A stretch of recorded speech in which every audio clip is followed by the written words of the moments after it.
Welcome to the Redbird Report, your destination for the latest on the St. Louis Cardinals. Here are your hosts, BK and T-Bone.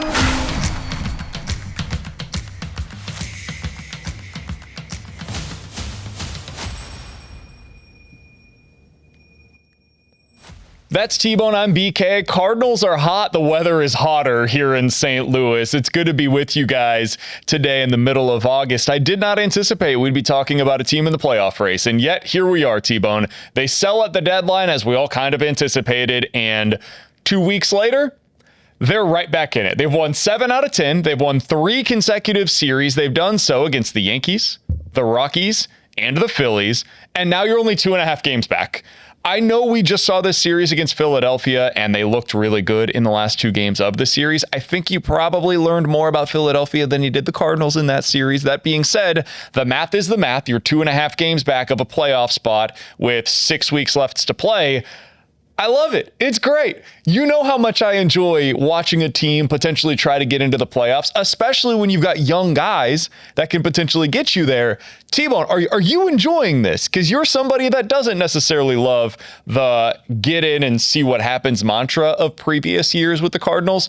Are you enjoying this version, though? I am enjoying this version of it because I can believe in the core and what they're doing for the long term in this version of it. You know, in years past when they would try this, you'd look at it and go, all right, well, if I squint, I can see it for maybe getting to the playoffs and making something happen. But also, I'd have to squint for the future as well.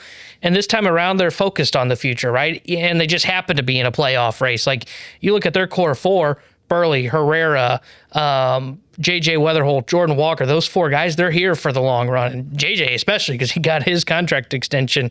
And you look at what they did at the deadline. They didn't go out there and waste assets on trying to make small improvements on the team, which they had done in years prior, which I think is what the fan base really loves is, all right, let's sell our best assets. Let's get some good pieces back in return, which they did.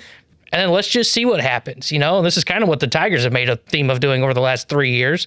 And that's what the Cardinals are doing this year. And the fact that they're doing it with their best pieces starting to come around doesn't make me dream on them as a team that could go on a run and surprise us and get to the World Series. But maybe.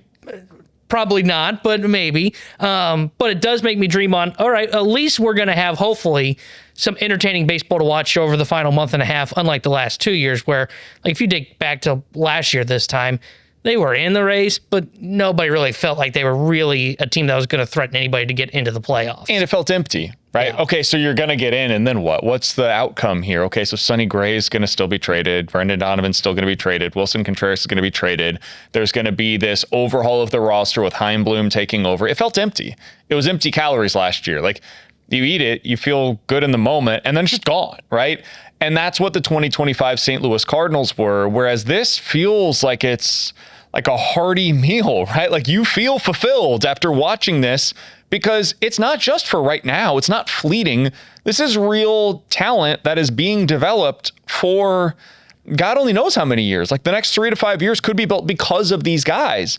And you look at what's changed, right? The Cardinals offense had gone really cold there for about 3 to 4 weeks. It was a while. It was a pretty big slump for them. And it was the same reason why, the inverse of why they were hot early on in the year. The top 4 of Burley, Herrera, Walker, and Wetherholt, those guys were the driving force behind the offense for the first 6 weeks. And there was about a 6-week stretch where simultaneously all of them went cold. And that's pretty rare. You don't often see your top 4 guys all slumping at the same time. Normally, it's kind of like an orchestra where it's up and down, but you'll have different guys that are hitting at different times to be able to kind of balance it out. So at any given time, when you've got 4 good hitters in your lineup or 4 guys that you can count on, you're typically going to have at least 2 of them that are hitting. Well, the Cardinals had all 4 go into a slump, and that's why we saw the results that we did. Well, lately, they've gone back to being on fire at the same time, so it's kind of evening out right now. Alec Burleson, over the past couple of weeks in the stretch where they're 7-3, is batting .324, and he has a slugging percentage of .765.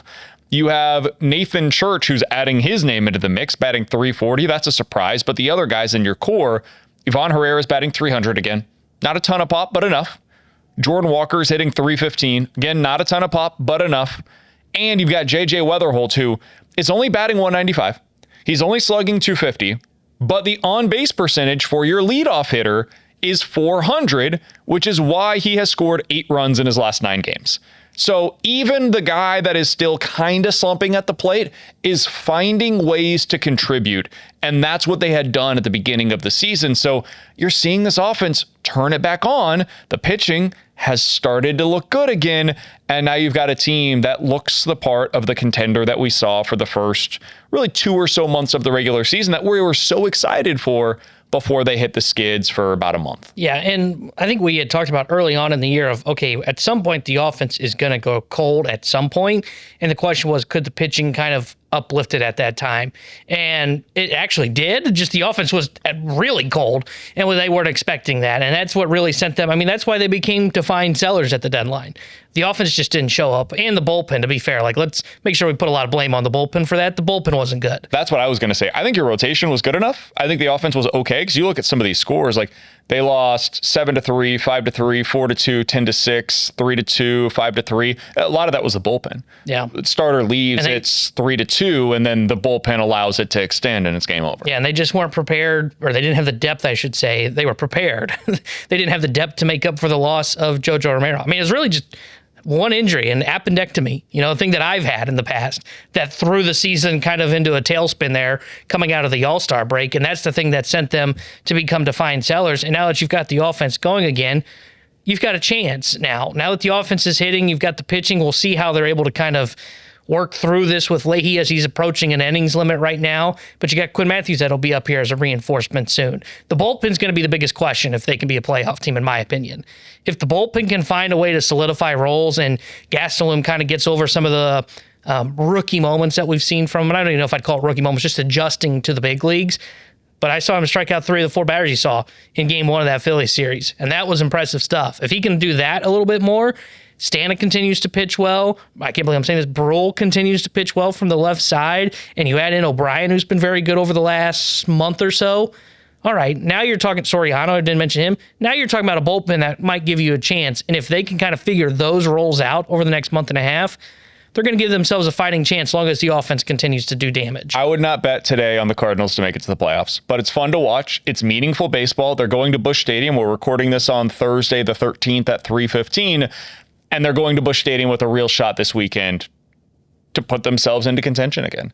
And if you win the series against the Cubs, not likely, but possible, the same thing was true for this series against the Phillies, then you go to Cincinnati, you play 5 games in 4 days, including a doubleheader where I would assume you're probably going to see Quinn Matthews for one of those 2 in that doubleheader game.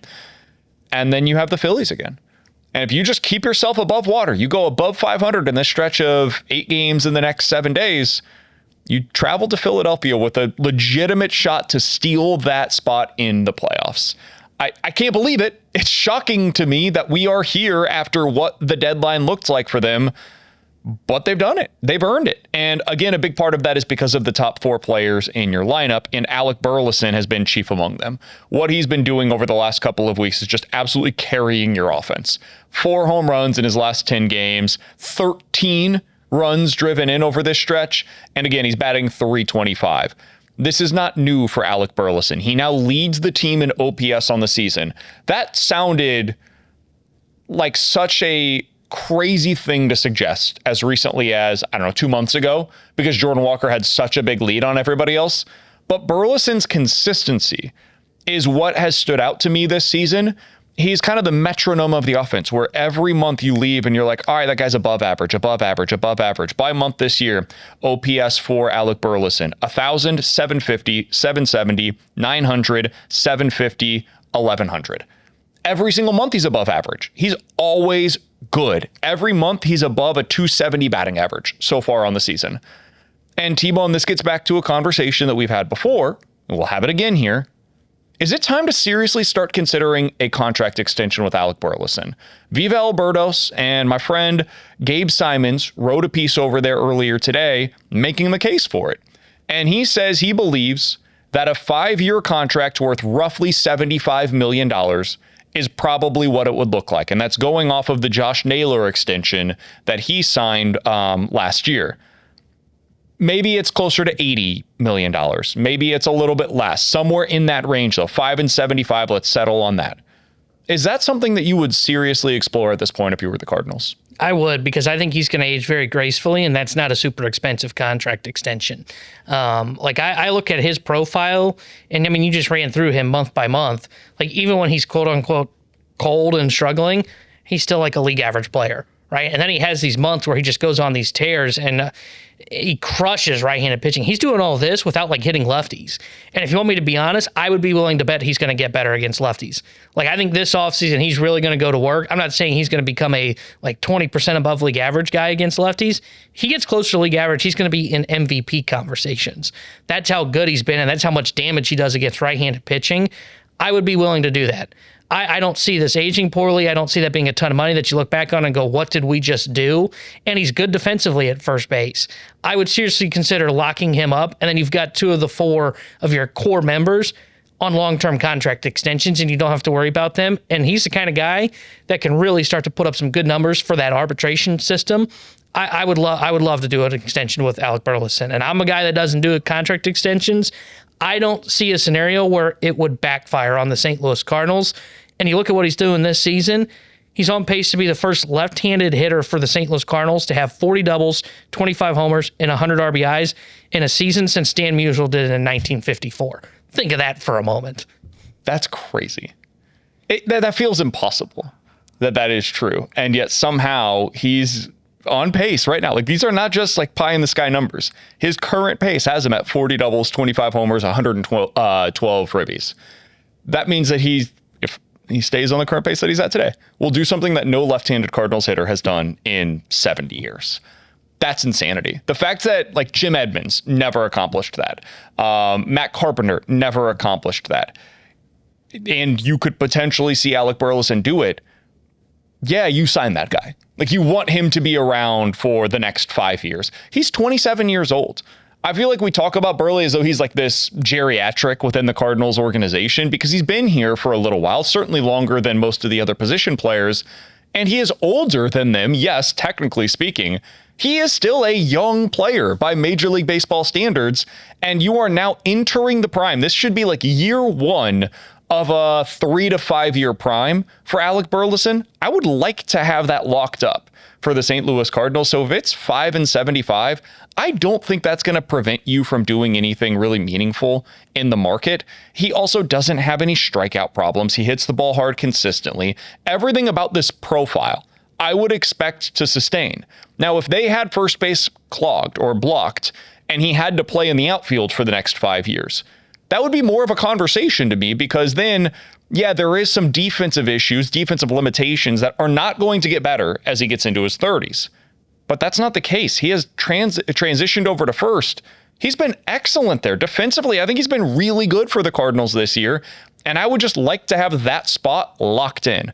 I think this guy, for a contending team, like a World Series contender, can be somebody that bats 2, 3, or 5 for you, and you feel good about it wherever it is that he's hitting in that spot. So, yeah, I'm in. If I'm in Chaim Bloom's shoes and Alec Burleson and his representation are ready to talk about it today, I'm all ready to start going down that negotiation with Alec Burleson. I think he's earned that at this point. Now, I don't know what it means for Iván if you end up extending Alec Burleson, and that's not so much from a money perspective, but it comes down to, well, if you don't view Herrera as a catcher. I mean, that might be the one holdup in this conversation of, do we want to extend Alec Burleson? And I know that sounds weird, but if you decide, hey, we like Leo Bernal, he grades out well defensively, he's playing well in the minor leagues, we think, Reinel Rodriguez is the answer for us at catcher as well. Okay, well, there's 2 catchers that I just brought up, and I think there's a chance you could see Rodriguez, if not at the end of 2027, but 2028 for sure at some point. All right, well, what are you doing with Iván Herrera then, right? Are you going to put him at DH? If you're going to change positions for him, I would assume first base is the obvious answer as to where you put him. Well, you can't do that if you end up locking up Alec Burleson. Now, that's not a decision they have to make now, right? I mean, they could probably kick that down the road till 2028, the offseason going into that season. But I think that is one thing to kind of keep in the back of the mind as you go through these conversations of, do we sign Alec Burleson to a contract extension? What would that mean for Iván if we don't believe he's a catcher? My honest answer is, I would lock up Alec Burleson. I think he's that good. I would lock him up and then figure out what I'm going to do with Iván Herrera. The other thing, and I can't believe we've arrived at this place, but he's the one left-handed bat that you've got in your organization now. Like, you don't really have many viable alternatives to him from the left side that have power, right? You did for a long time have almost too many left-handed bats, and now you look at it, it's just JJ. And JJ profiles as a leadoff hitter. Eventually, maybe Ty Pete can become one of these guys, but for right now, he's A, far away, and B, doesn't profile like an Alec Burleson, who is more of a hit for contact plus power type of a bat. Most of those guys that you have in your organization right now that are working their way through your system, they're from the right side, which is not a bad thing, but I would like to have both. So for Burleson, he does bring that to the table, which is quite different than many of these other options. And then the last thing that I would say on the Herrera aspect of it, we talked about this a lot. If you want to hear our full thoughts on Herrera, why teams aren't running more on him, I know that may sound crazy because he hasn't thrown a runner out in 2 years, but why they're not running even more, like running wild every time why he's behind the plate.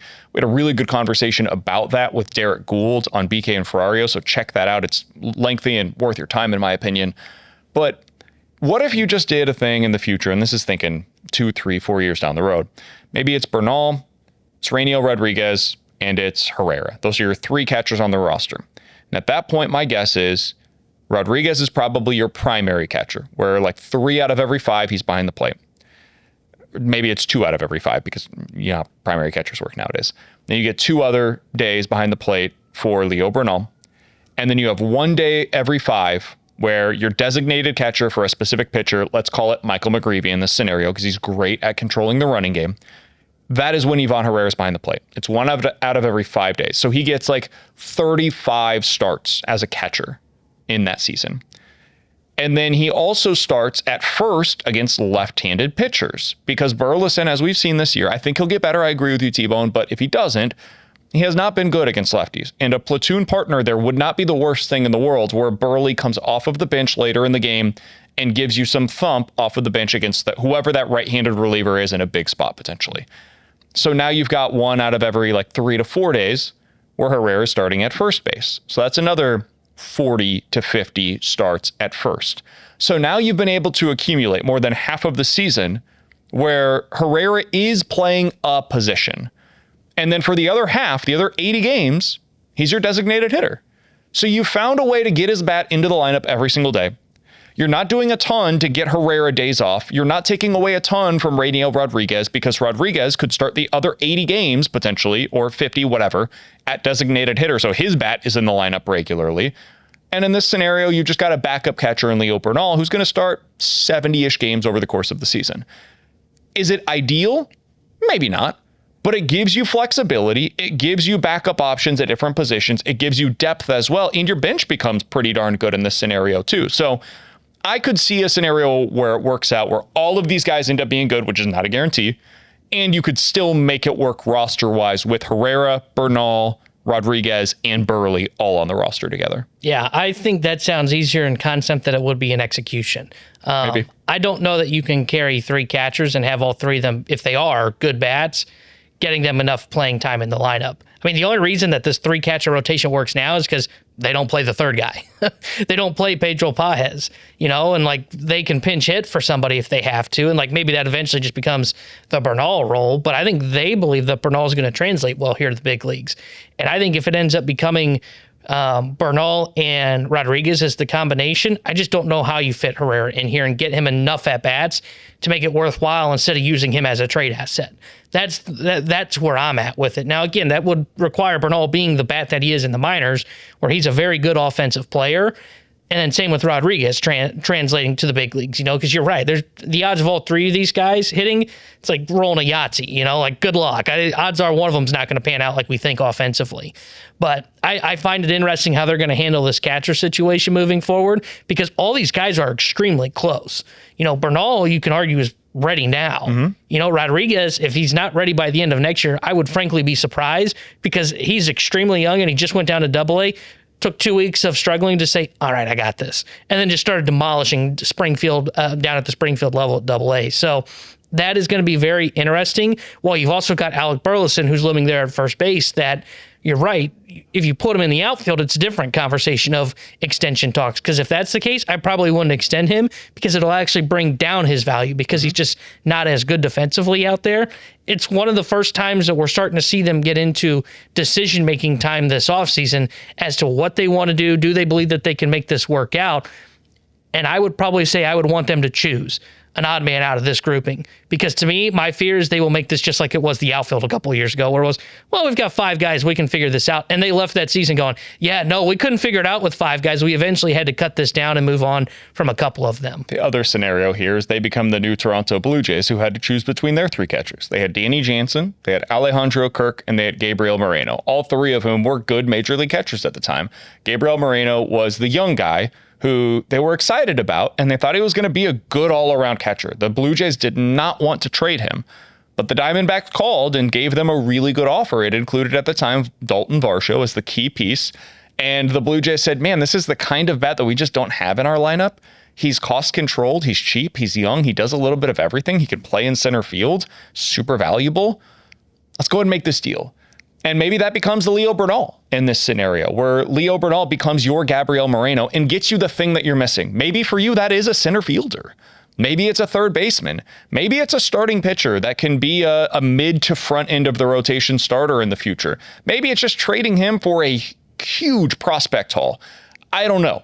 But the Cardinals are in a spot that a lot of teams would be envious of, in that they have multiple good quality hitters that can also play the catcher position. And when you have that, it gives you the ability to ask for the moon when you're trading them via, or trading from your surplus, as opposed to like needing to go get something immediately. That's when you're at a bit of a problem. So I like where they're at right now. I would sign Alec Burleson to a long-term extension, especially if it's at the terms that Viva Alberto's brought up of roughly 5 years and $75 million.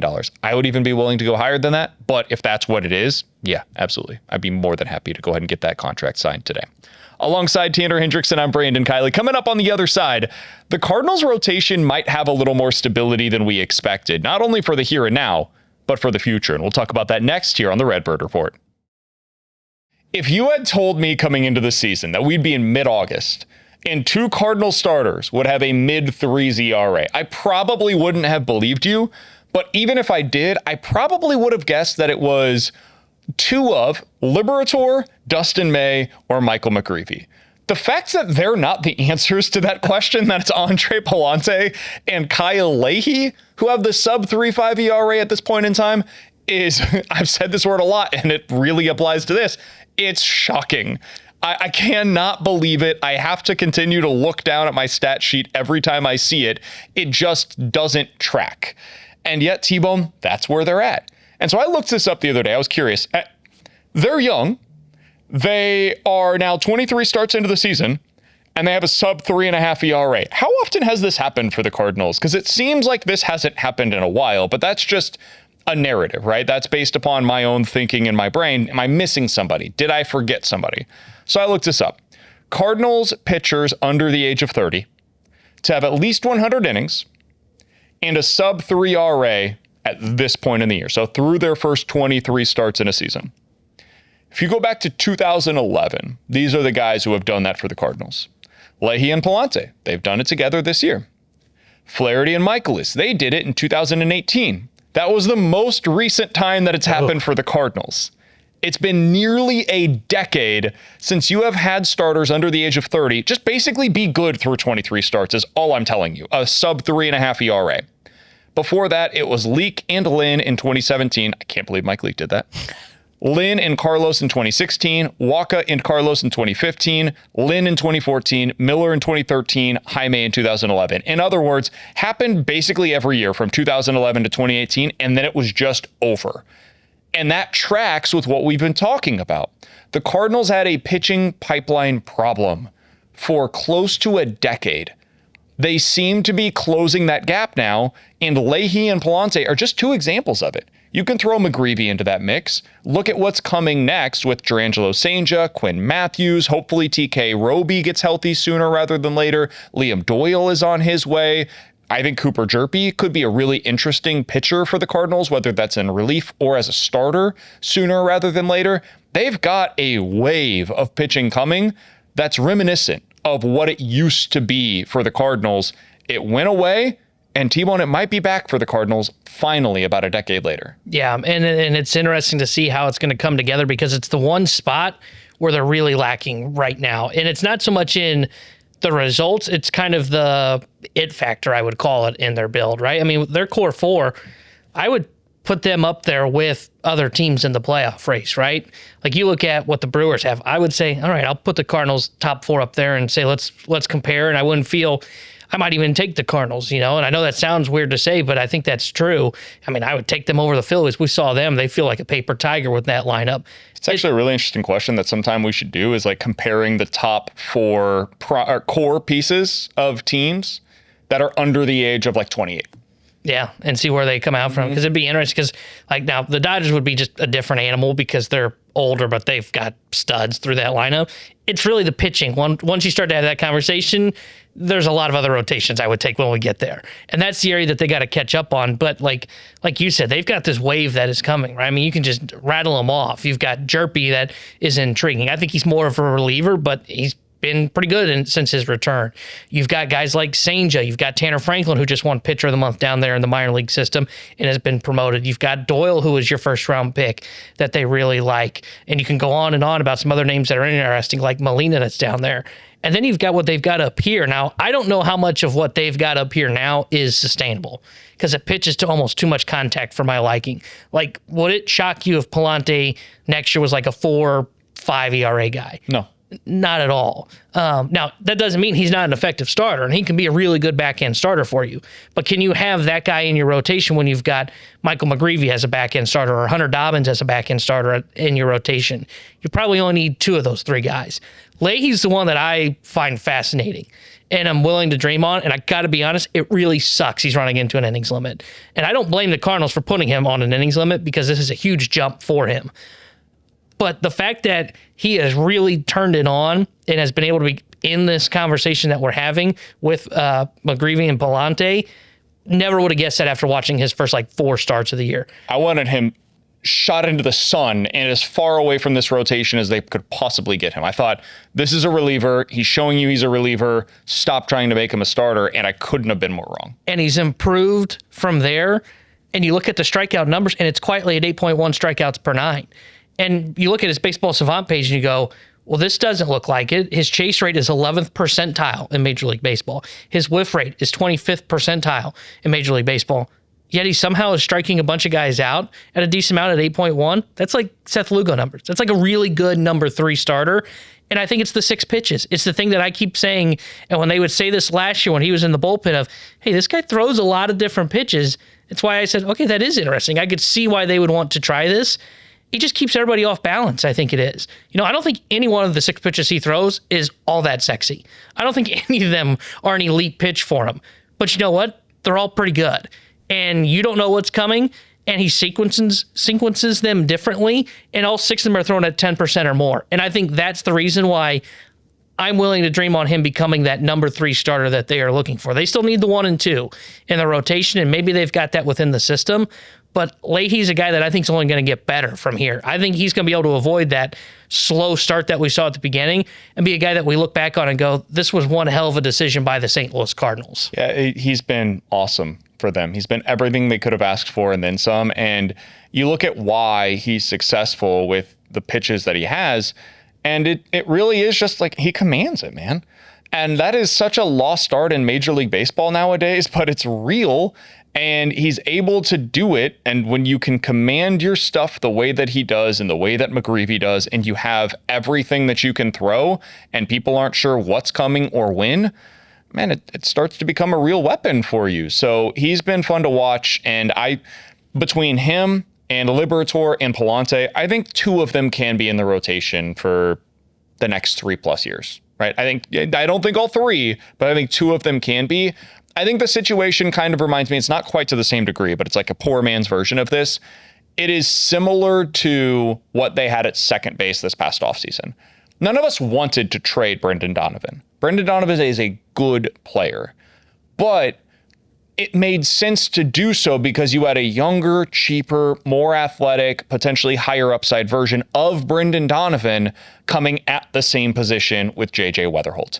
So you trade him, you get Jurangelo Cijntje, you get Ty Pete, you get all of the comp picks, you get all this stuff into your system, and it helps you for the future. And now you still have JJ Wetherholt, who's basically just Brendan Donovan 2.0 in your rotation. And so if you were to trade one of these guys, whether it's Pallante, McGreevy, or Leahy, and I think Pallante is probably the most likely option of those three, well, you still have the other two and Hunter Dobbins and Quinn Matthews and Liam Doyle coming and Jurangelo Cijntje coming and Tanner Franklin eventually coming, TK Roby, Cooper Jerby, like all these guys are still coming. And you know, you've got options in the offseason as well, and you can provide more for your either major league roster or probably more likely the minor league system by trading a guy like Andre Pallante. So I like Pallante. I've been impressed by what he's done this year. I do agree with you though, T-Bone. He's probably the most likely one that you move on from. And I think we were saying this at the beginning of the year, and at the time I think people were saying, what are you guys talking about? And it was, we felt better about where their depth of pitching was going into the season, and it's only being reinforced at this point of the year to where, like, you've got Pallante, Leahy, McGreevy that are pitching well.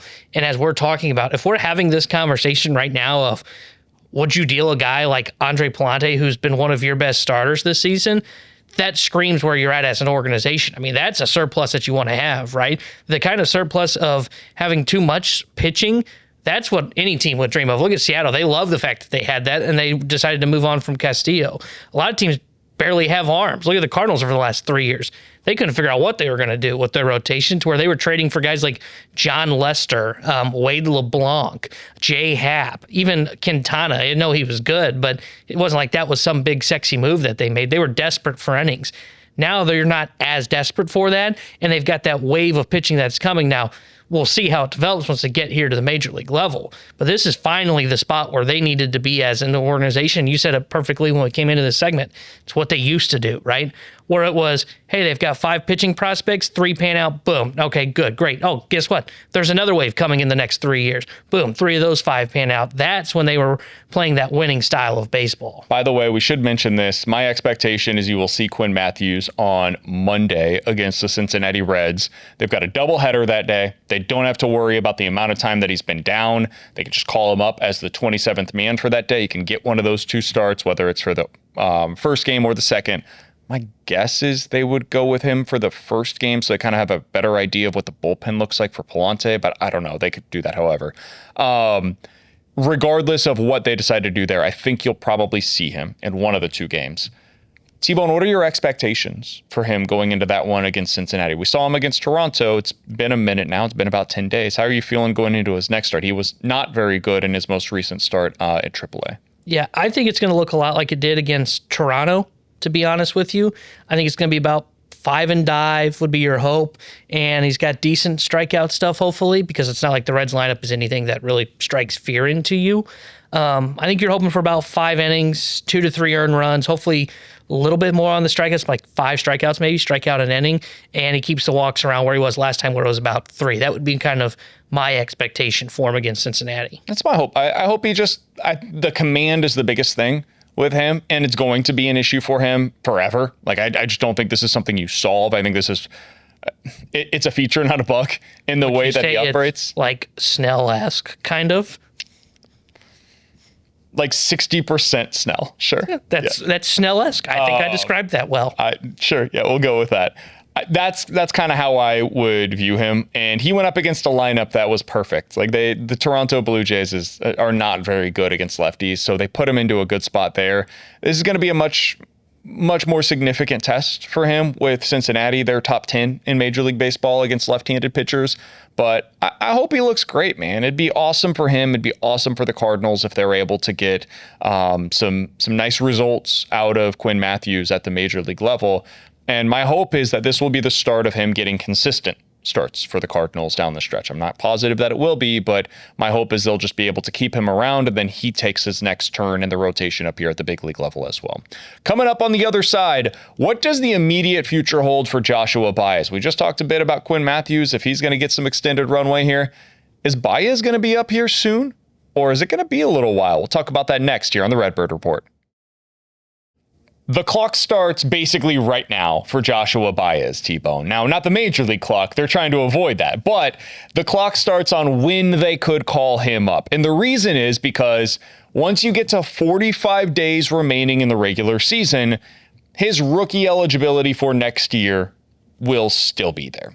It'll be intact, so he could potentially win Rookie of the Year next year the way that JJ Wetherholt, rather, they're hoping he will win it by the end of this season. And if so, it is good for the player and it's good for the team. Player gets a bonus, team gets a bonus draft pick as compensation if the player meets certain criteria Joshua Baez would in this event. So the Cardinals are holding out, waiting for him to get this call up to the big league level. There's a slight caveat to what I just said, though.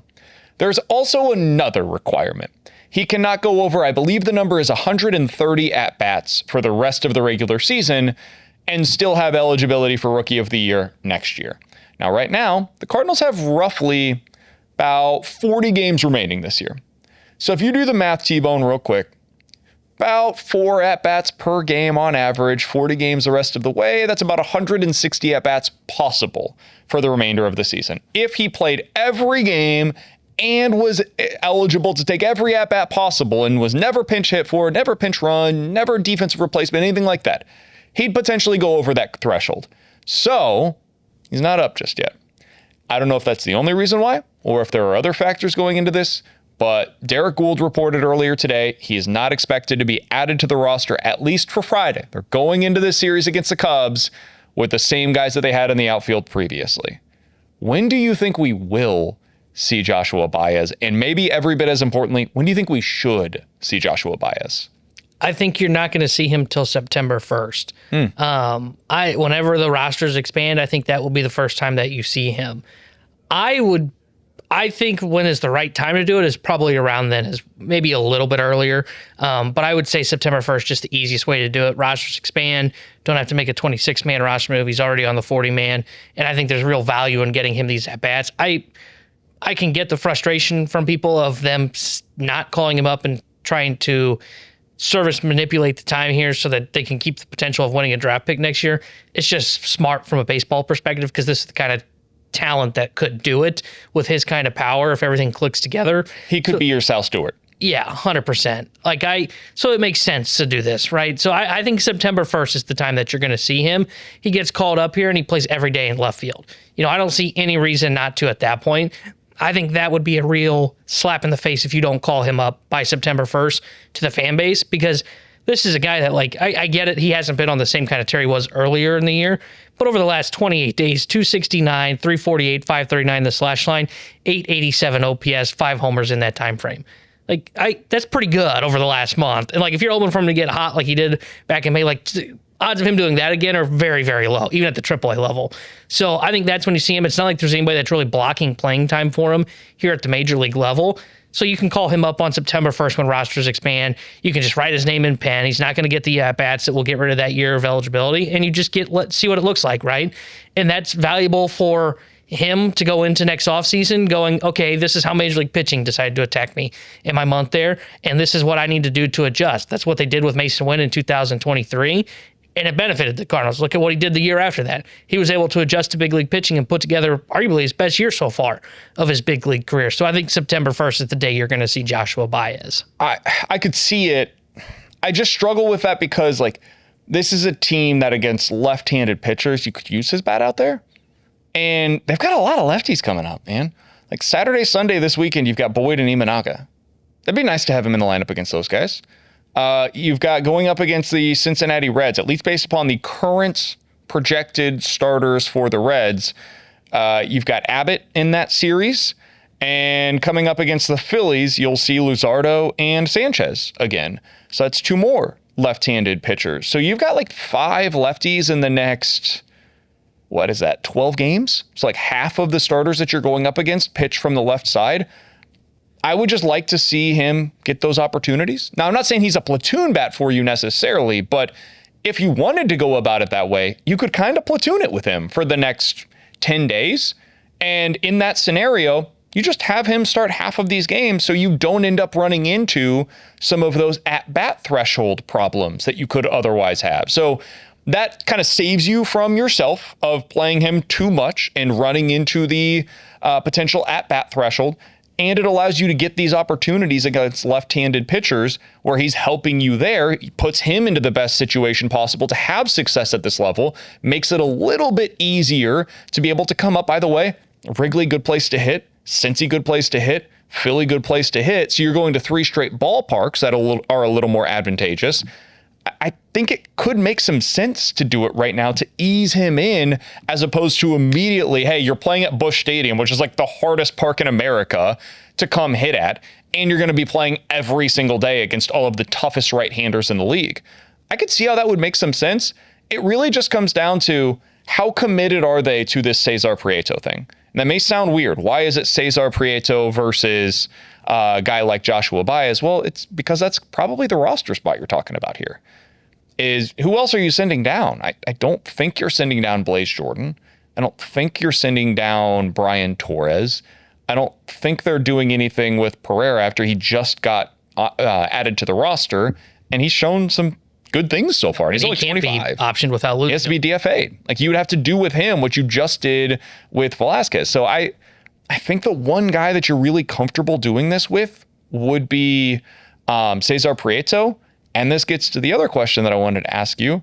Would you rather for the next 2 weeks add, you're going to get mad at me for this. Are you going to give me all bad options here?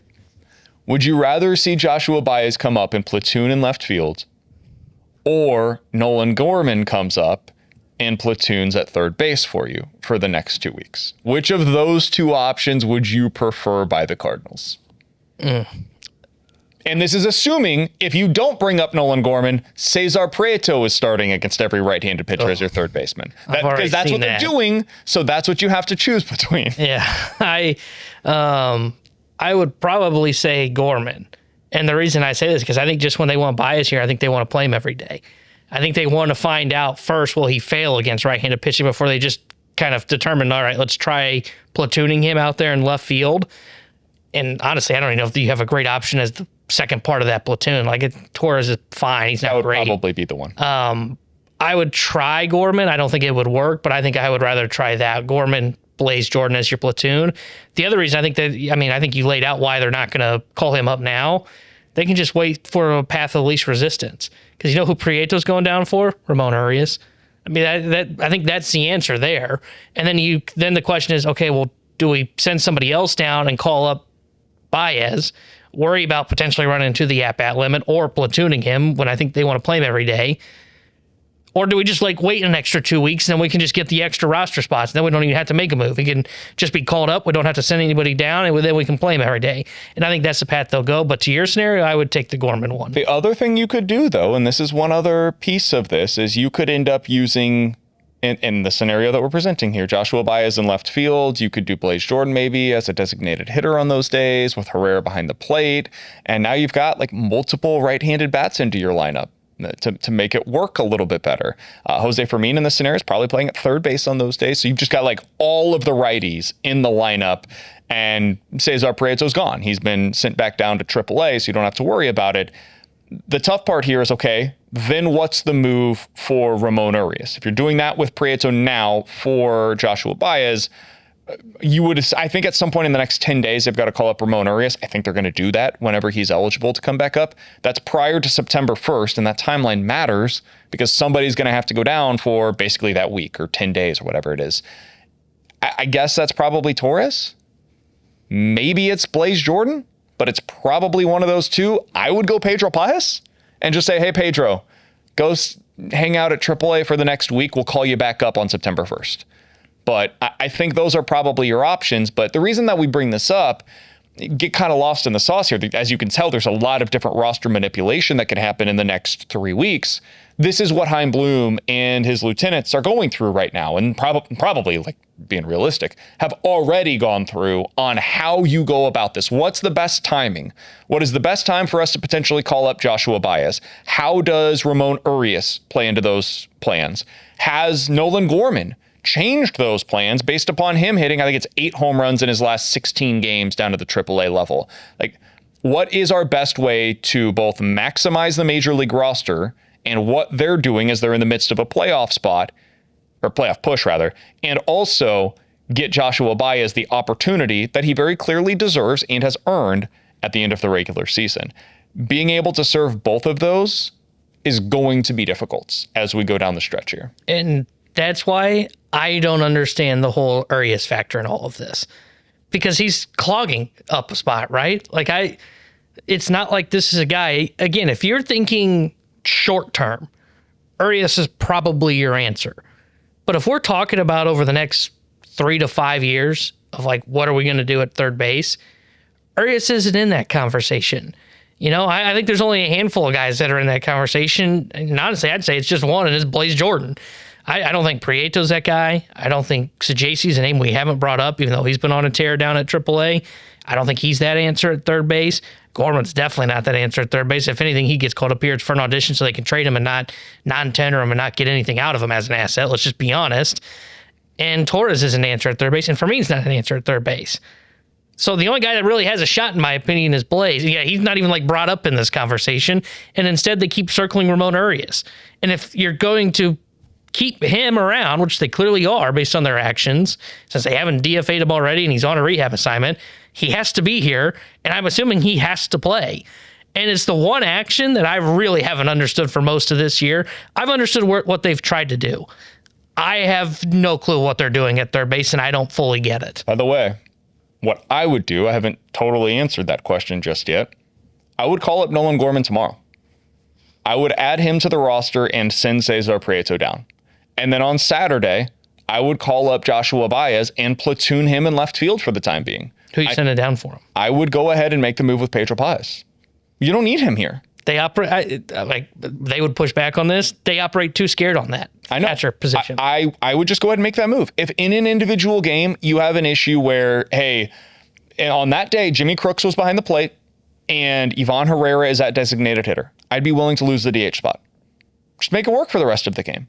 It sucks for one game, but then if something happens that's a little longer term, you can put Jimmy Crooks on the injured list, and the moment that you do that, you could just call back up Pedro Baez, and you're good to go at that position. So, or you call up Leo Bernal, more likely in this scenario, and Leo Bernal gets his opportunity to be behind the plate regularly because now there's legit playing time that has opened up at the big league level for him, and he just takes the spot of either Herrera or Jimmy Crooks. So, yeah, that's what I would prefer they do. If they refuse to do it and they say we need 3 catchers at the major league level, then I would send down Brian Torres and say, yeah, I know I'm really right-handed heavy, but I'm going to go about it this way and I'm going to see what it looks like. Or probably what they'd do is Blaze Jordan in that scenario.